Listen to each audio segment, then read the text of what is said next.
Hi, I'm Chris Glenn. Welcome to episode 2 of アジト放送局。どうも、クリス・グレンです。愛知の離島の魅力を外国人留学生が発信するアジト放送局。前回9月26日に行ったこのアジト放送局の第1回目は、実は愛知県じゃなくて、東京からお送りしました。そう、前回は、東京ビッグサイトのツーリズムエクスポジャパン2015から、の会場からお送りしました。大好評でした。すごい盛り上がりましたね。今回は篠島編です。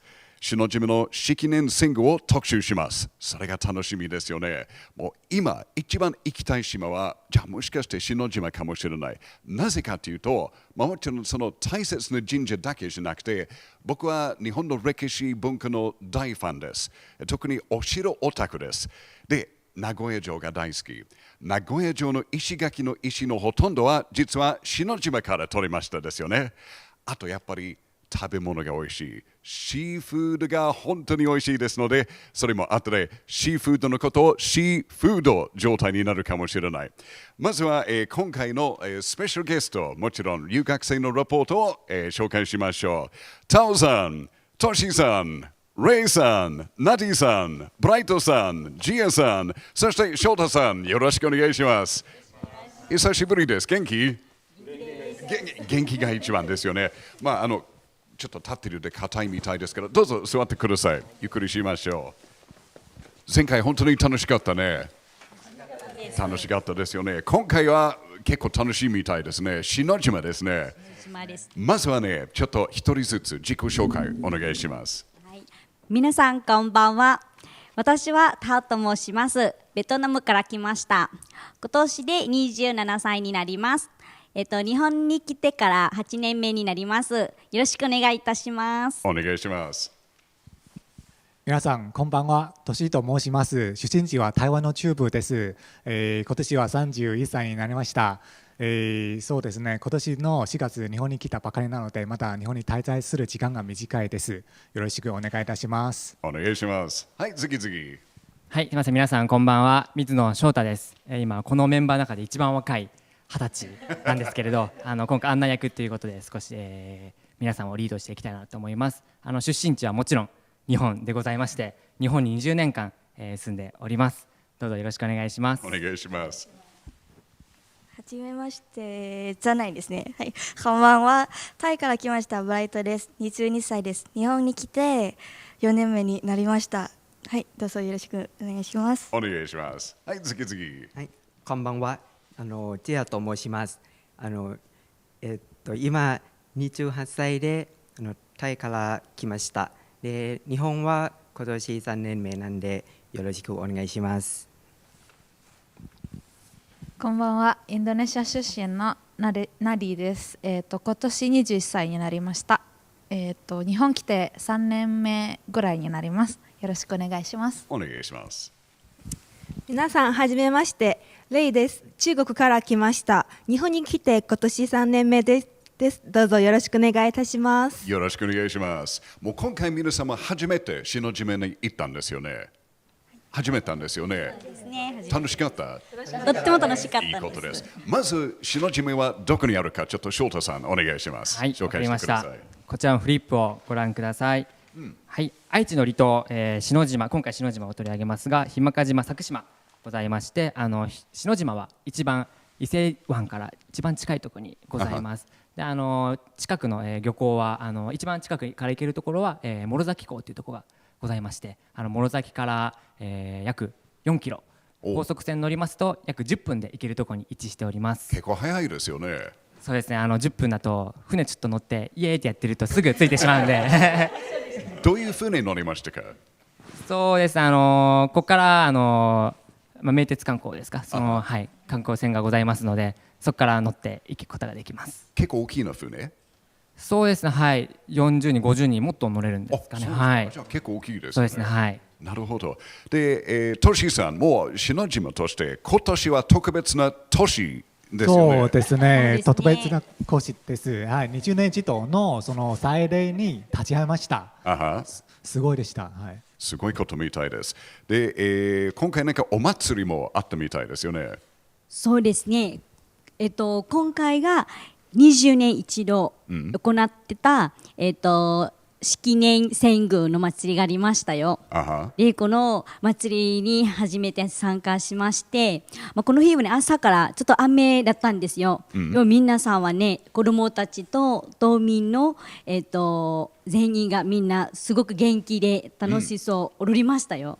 なんかすごいなと感じました。20年に1回しかないということ、本当に貴重な体験じゃないですか。そうですね、とっても貴重な経験だったんです。なるほど。で、翔太さん、なんかこの神話が結構複雑な話があるみたいですけど。そうですね、おそらく篠島と言われまして、どういう島かまだ分かんない方も多いかもしれないので、ちょっと私から篠島の紹介をしたいと思うんですけれど、はい、篠島っていうところは伊勢神宮と結びつきがすごく強い島でございまして、篠島から1年に3回数を決めて伊勢神宮の方に鯛を奉納しています。その数は508匹と決められておりまして、508匹。508匹ですね。はい。それはなぜ508ですか。なんでなんでしょう。決まっているっていうふうになってるみたいなので。決まってからなるほど。ちょっと今度島の人にも聞いてみたいと思うんですけれど、はい。それが1000年以上も続いていると言われています。すごい。1000年も。1000年です。今2015年なんで1015年。1000年ぐらいからやってるとなるとすごいですよね。平安時代とかですかね。そんな島なんですけれど、そのご縁もございまして、伊勢の式年遷宮20年に1回あると思うんですけれど、そこで役目を終えた東方殿か、西方殿が20年ごとにまた篠島へ丸ごと無償で篠島に提供され与えられまして、それが神明神社の、社殿として今年再び生まれ変わった年であるんです。神明神社、そんなに大切なところと、もうほとんどなんか愛知県民の皆さんもあんまり分かってないかもしれないね。そうですね、実は自分も今まで全然知らなかった神明神社だったんですけれど、はい、その伊勢神宮の、東方殿か西方殿が、篠島の方に送られまして、その篠島側はもう2年くらい前から、受け入れ体制の準備をどんどん整えていまして。なるほど、はい、もう考えるとその場合だったら昔の日本人は本当にリサイクルの知識がありましたね。そうですね、はい、伊勢神宮がなんか20年で使っていて、その後篠島に、使ってましたということは、それがすごいことですよね。そうですね、はい、でさらに篠島の中でもまた20年使ったらまた篠島の八王子社というところでまた使われたりするんですけれど、はい、その受け入れの準備がごめんなさい、篠島が20年で使っていて、その後またリサイクルするんですか。そうですね、はい、最初、20年間また、神明神社、あとで VTR も出てくると思うんですけれど、そちらで、使われた後にさらに、近くにある八王子社という神社がございまして、なるほど、そのリポートちょっと早めに見たいですよね。そうですね、はい、はい、楽しみにしてますよね。そうです、はい、で島側は今年の1月から、始まった社殿の、ご造営も無事に終わりまして、はい、それでご神体を新しい社殿を移す、遷座などの神事が、ちょうど10月の11日10日と11日ですね、ちょうど1ヶ月半ぐらい前にございました。なるほど、じゃあそのビデオを見ましょうか。そうですね、はい、それではレポートビデオどうぞどうぞどうぞ。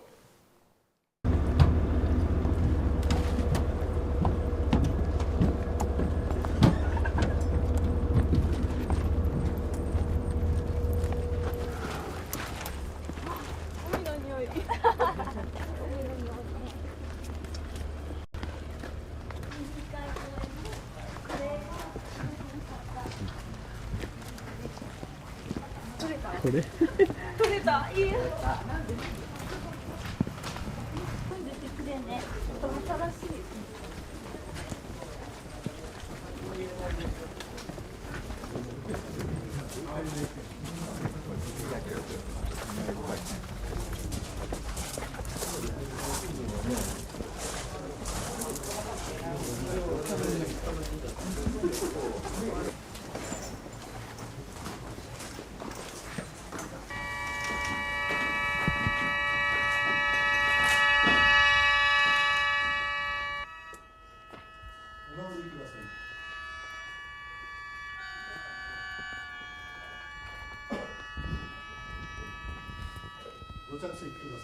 民史平成27年3月29日、床沈めの御祭り使え祭りて、島ぬち氏子ら力を合わせ心を一つに結びたまいてまた匠ごとに預かる。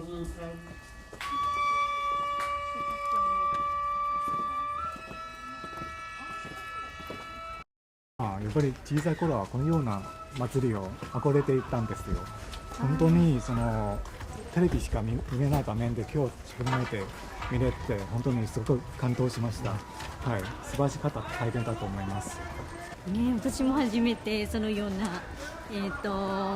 祭りを参加しましたからすごいなと感じてます。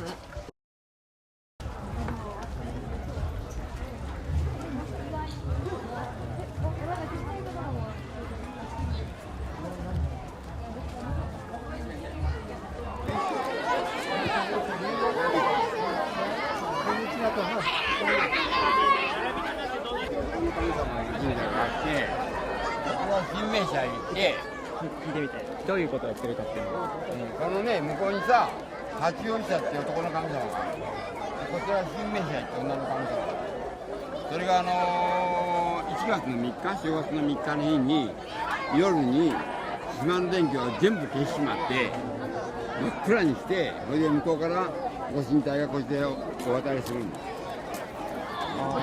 それでお渡りして一晩過ごしてあくる日4日の日に帰ってくるでしょそれをお送りするのがこの大名行列今年はなんでこの時期20年に一遍の五千軍のお祭りだから五千軍に合わせてこの時期にやるってことそうそうそう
どうですかここまで巡ってみて感動してます感動感動してね素晴らしかったと思いまして、さっきの行列を見ていっぱいのエネルギーをくれたような感じしてまして、日本と中国近いですけど中国とかでもこういうお祭りないんですか？中国の大都市はこういう祭りもだんだんなくなって、小さい村とかもありますけど、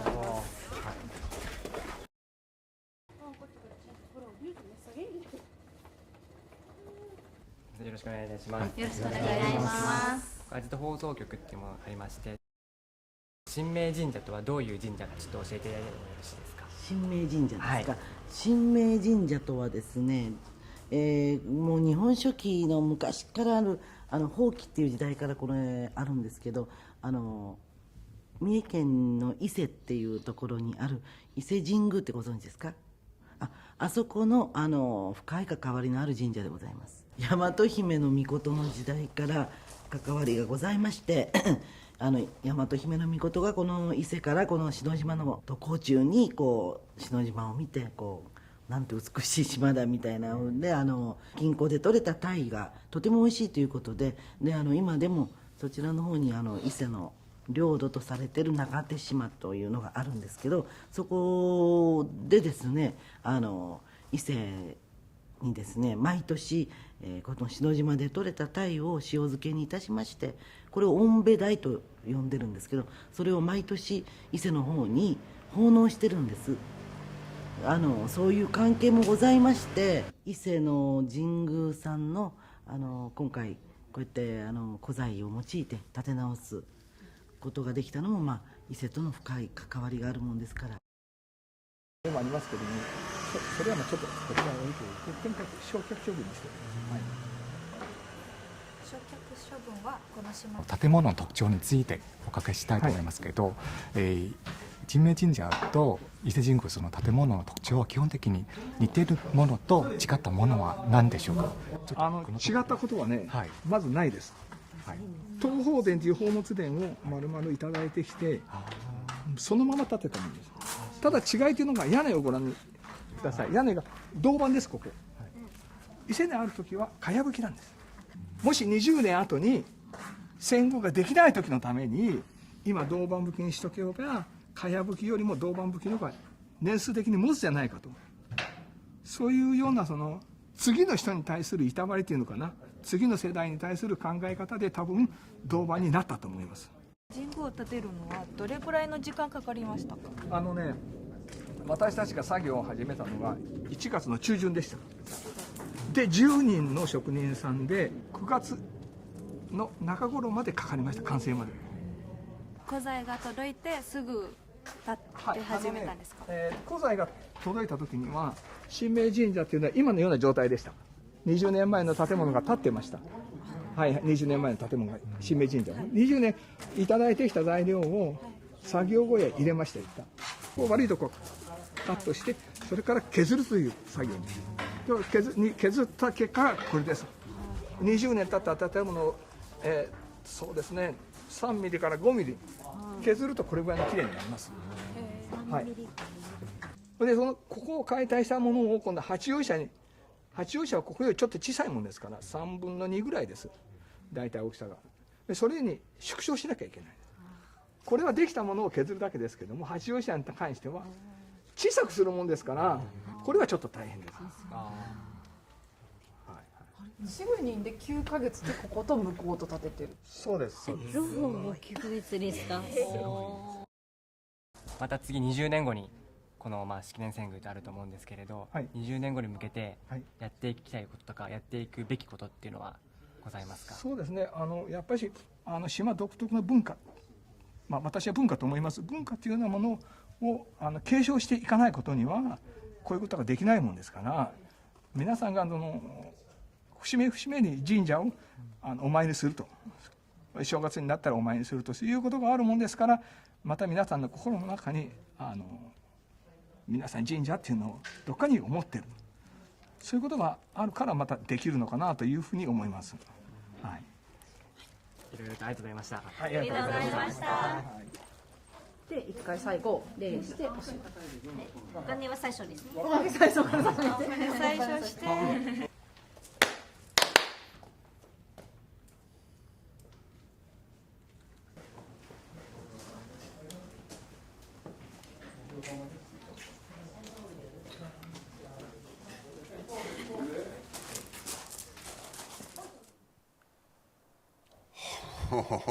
なるほど。面白いですね。そうですね。すごいいいリポートでしたね。ありがとうございました。いや、なんか本当にもうね、翔太さん、篠島と伊勢神宮が本当に深いつながりがありますよね。そうなんです。はい。さらに伊勢神宮を創建したと言われている大和姫命っていうのがいらっしゃるんですけれど、その方が篠島を訪れた時にこの島すごく綺麗だなと思ったこともあって、篠島が一時期伊勢神宮領であった時期もあったりして、伊勢神宮がすごく結びつきが今も強い島であります。なるほど。もう今見るとなんか子供たちがすごい元気でしたね。あれもやっぱり嬉しいですよね、これを見ると。これ面白い。あとなんかネギさんが女性の方、それが神社として結構珍しいじゃないですか。ね。そうですね。で、翔太さんどうでしたか、そのお祭り。そうです。式年遷宮の方と、あと大名行列があったんですけれど、大名行列は地元の小学生とか、さらに大きくなってくると中学生とかがみんなで一緒にやっていたっていうのが自分たち目にすることができたので、このお祭りの文化がすごく伝わっていくようなシステムが、もしかしたらそれを表に出してるか分からないんですけれど、そういう目に見えないシステムがあるんじゃないかなというふうにすごく感じました。なるほど。やっぱりなんかもう私たちは日本に住んでるからそういうお祭り文化が見るということは楽しいですね。例えば僕のふるさとオーストラリアでそのお祭り文化はないですけど、皆様どうですか？これみたいなお祭りは、似てることあるか、全然違うことあるかどうか。タオさん、ベトナムではどうですか？ベトナムではそのような祭りでは、やっぱり国によってちょこっと、やり方とか雰囲気も変わりますけど、でもベトナムにもそのようなお祭りとか踊ったりとかがあります。なるほど、はい、同じ行列もあるんですか？行列まででも、行列少し似てるのところもありますけど、でも違いますね。やっぱり違う。やっぱり違います。はい。トシさんはどうですか？台湾では結構お祭りあるんじゃないですか？はい、よくありますけど、でも、台湾のお祭りは日本よりもうちょっと賑やかな感じですよね。時々そのマイクでその祭りのための歌を歌う人も出ます。はい、そういうことで、またそのみんなはほとんどそのたくさんの線香を持っていて、その現場にはまるで煙の中にいるような感じがしました。本当にそうですね、奇妙の感じ場面ですよね。なるほど。それがなんか一度見たいですね。面白そうです。ぜひ来てみてください。レイさんはどうですか？なんか中国はもちろんお祭り結構多いけど、日本のお祭りに似てるんですか？そうですね。中国のお祭りなんていうか、多分中国は少数民族が多いですので、多分少数民族は自分のお祭りが特徴なので、でも普段は大都市に住んでる人はなかなか見えるチャンスがなくて、でも少数民族の人たちは多分お祭りの時は自分の民族の代表的ななんか衣装を着てなんか特別な踊りとか踊ったりするのが多分特徴だなと思います。音楽はどうですか？なんか日本だったら結構太鼓が多いとかそういうものですか？そうですね。中国は多分日本みたいななんか太鼓みたいなものもありますし、多分自分の民族の特別ななんていうかそうですね、あります。いろんなありますけど、でも名前詳しくわからないですけどそうですはい。なるほど。じゃあナディさん、インドネシアでお祭りはありますか？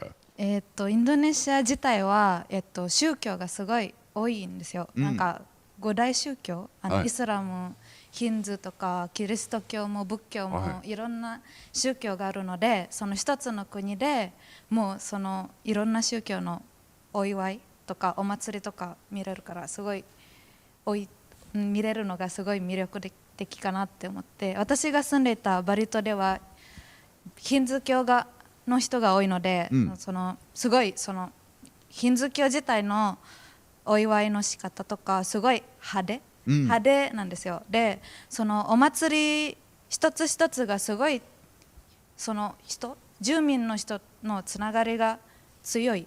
協力しないとお祭りができないので、それをその篠島に行った時にやっぱりそのお祭りを作るっていうかお祝いする時は必ず地域の人たちのコミュニティとかが、そういう深いつながりがないとなんか実行できないので、それを体験できたので、バリでも日本でもそれが共通しているのですごい良かったです。なるほど。今やっぱりキーワードはコミュニティって言ってましたね。それも本当に大切ですね。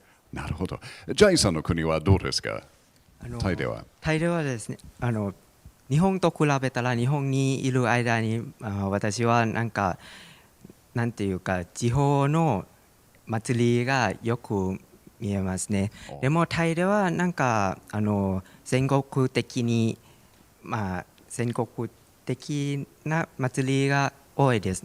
例えば水かけ祭りとか、なんか全国的にみんなが水がかけ合わせたりしますね。なんかそれにロイカトンっていう祭りとか多分ライトちゃんが説明してもらえば。はい、日本篠島のお祭りと、タイのお正月はちょっと似てるところがあります。はい、朝はみんなでお寺行って、終わってからみんな踊りながらワイワイしますね。でも服装とか音楽は全然違うので、やっぱり雰囲気が違いますね。なるほど。もう本当に神明神社も本当に素晴らしいですけど、伊勢神宮建っていったものがもうそのままで篠島に来るって本当にすごいですよね。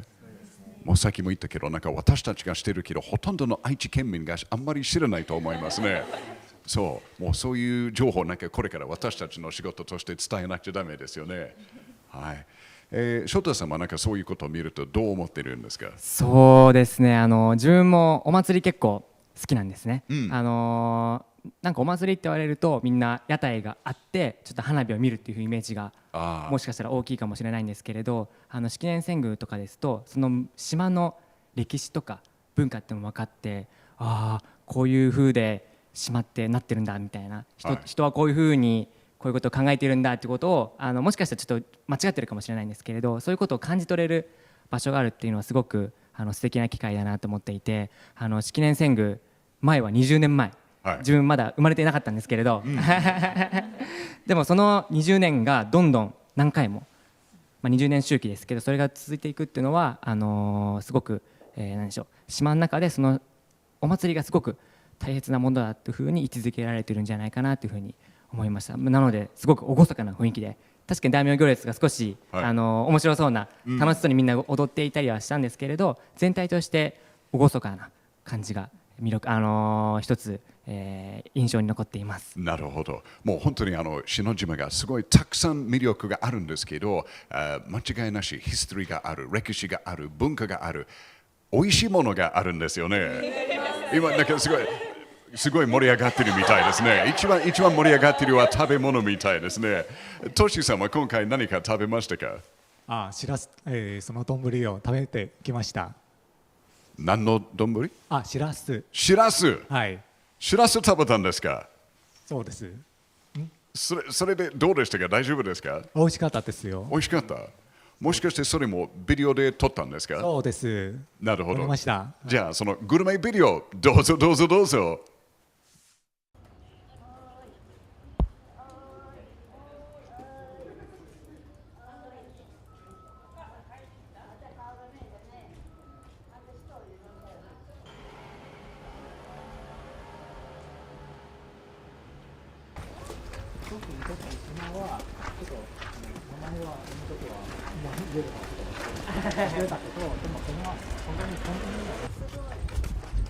船いっぱいある。なんか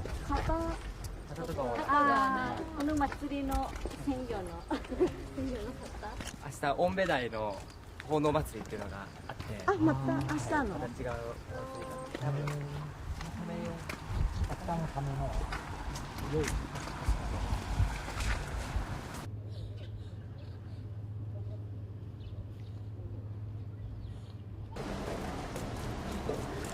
こんにちは。船の一番前のそのマークは何を象徴しているんでしょうか？あれは昔からの魔除け、ね。これはどこ行ってもないと思うけど、篠島しかないと思うよ。一隻一隻みんなあれマークが違う。よく見てって。そうですね。はい。木ってはい。これ？はい。これには何もないけど、大漁旗を5本も10本も立てて、伊勢神宮まで明日向かうの。それには昔から篠島に伝わっとる御べ抱いてる太后奉納しに神宮まで行くの。手先にある太一御用ってあるでしょ。はい。これ昔からずーっとこの太一御用ってあるんだけど、この太一御用っていうやつがこれ神宮からいただいた旗で、これってや篠島しかないの。これをねが奉納しに行くね、神宮に。大きい船でもこの前を妨げてはならないという決め事がある。これはやっぱり篠島しかない。篠島しかない。何を送りますか、伊勢神宮。全部情がはい、つかないんですよ。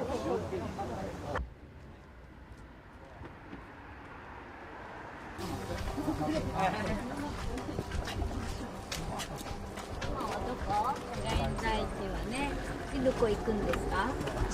しらす。あ、見つけました。しらすがやっぱ有名。有名ですよね。水揚げ日本一。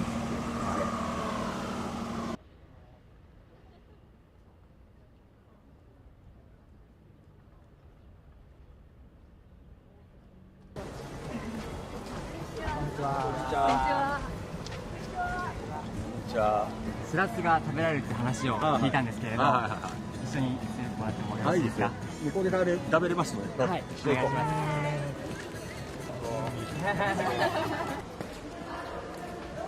6個いくつですか7です。7名ですか。はい。どうぞ食べてください。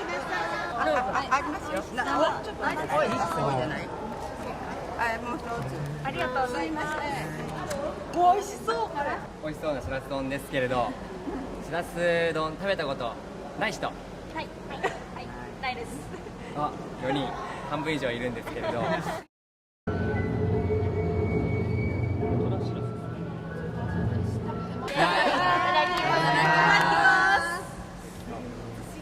いい匂いしてます。でもね、とりあえずいい匂いしてます。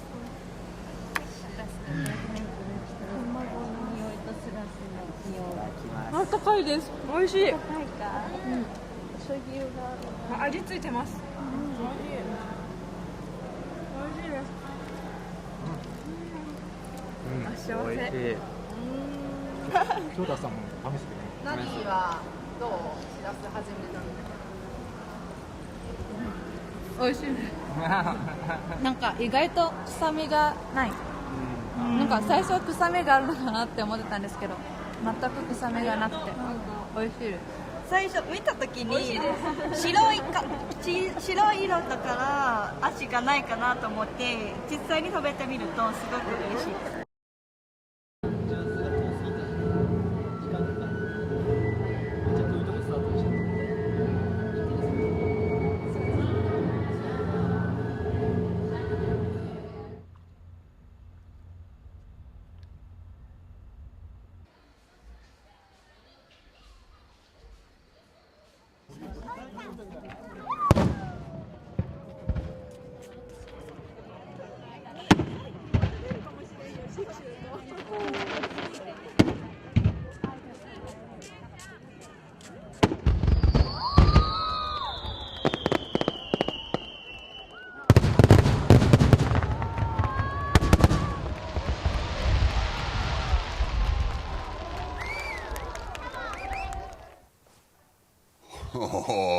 いいじゃないですか。とってもいいですね。花火もありましたか。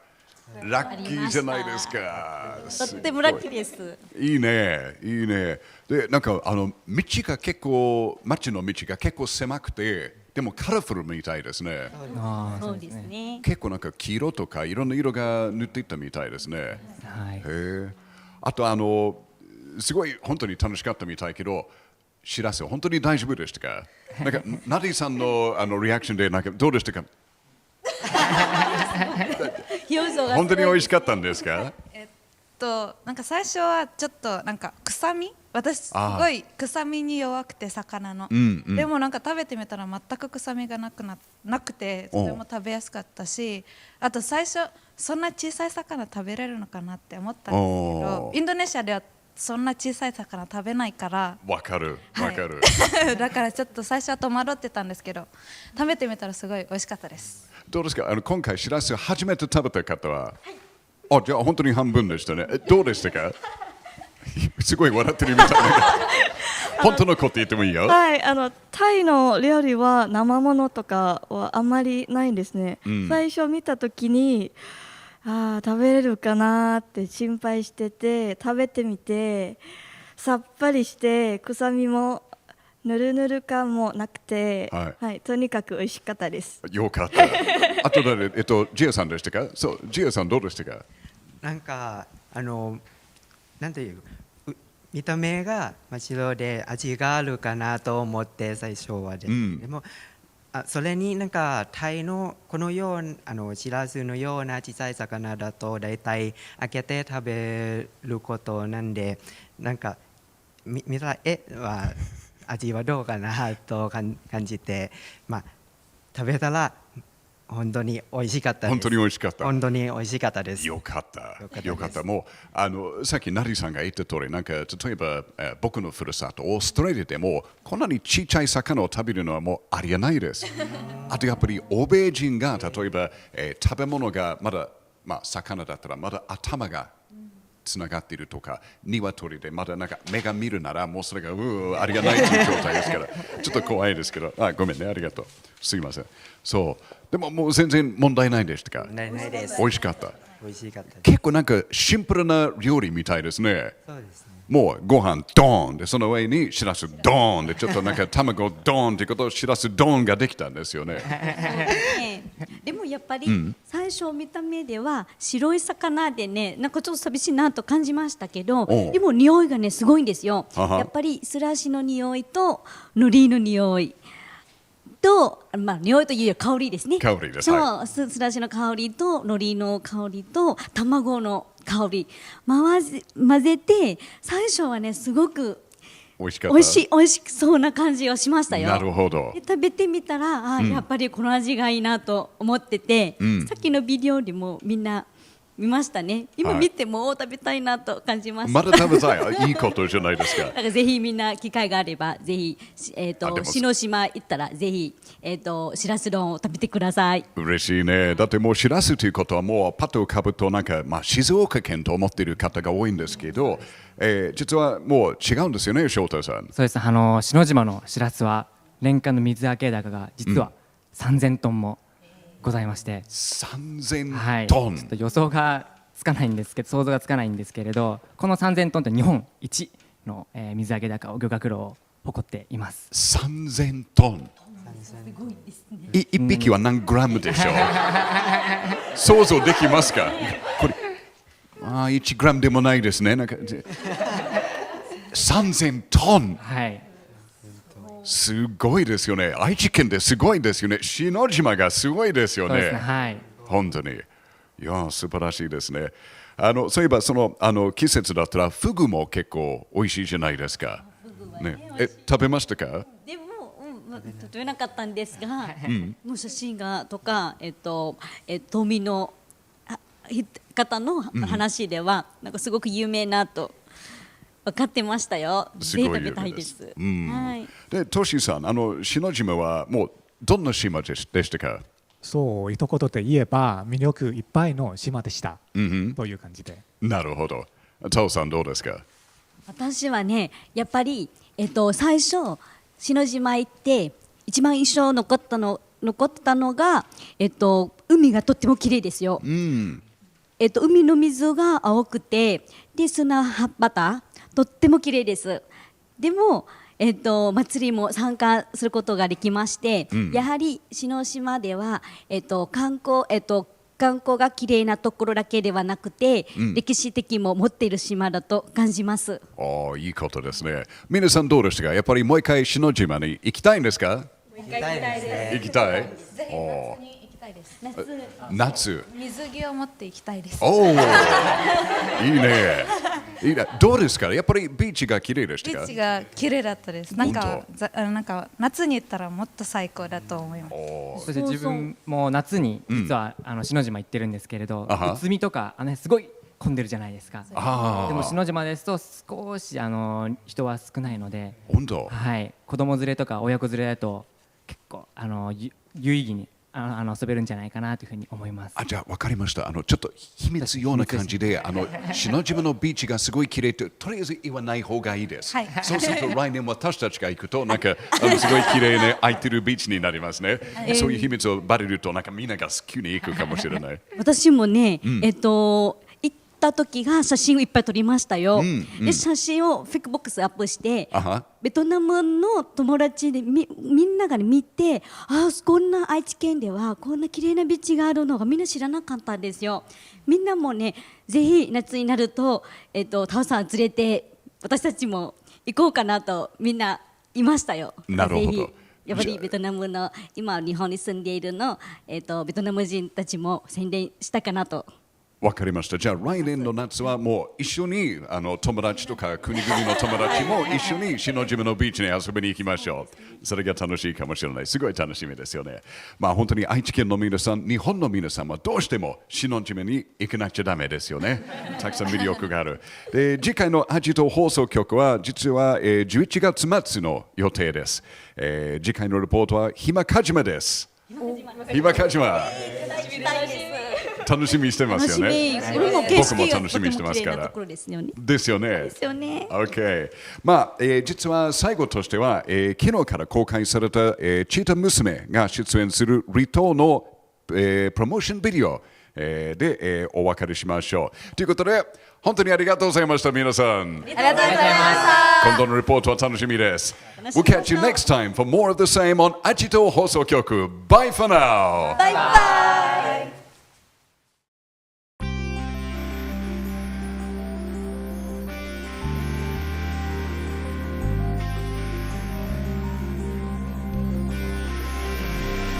おいで北半島の先上モロラ湖から4キロきらめく源潮の香りこそ手でひととび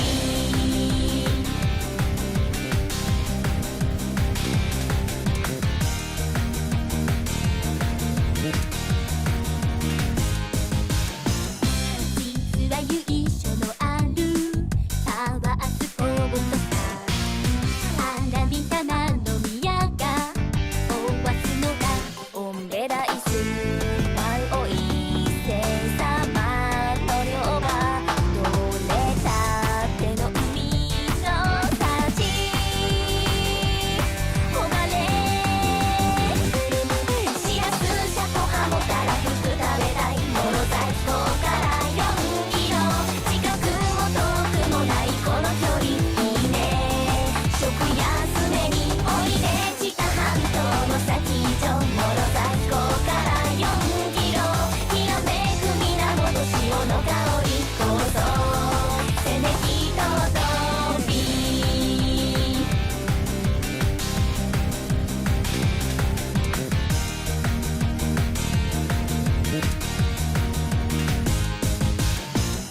春夏秋冬のどこもウェルカムさ温暖な気候がお出迎え次はいつ二人で来ようかなんてホテルここは夕日の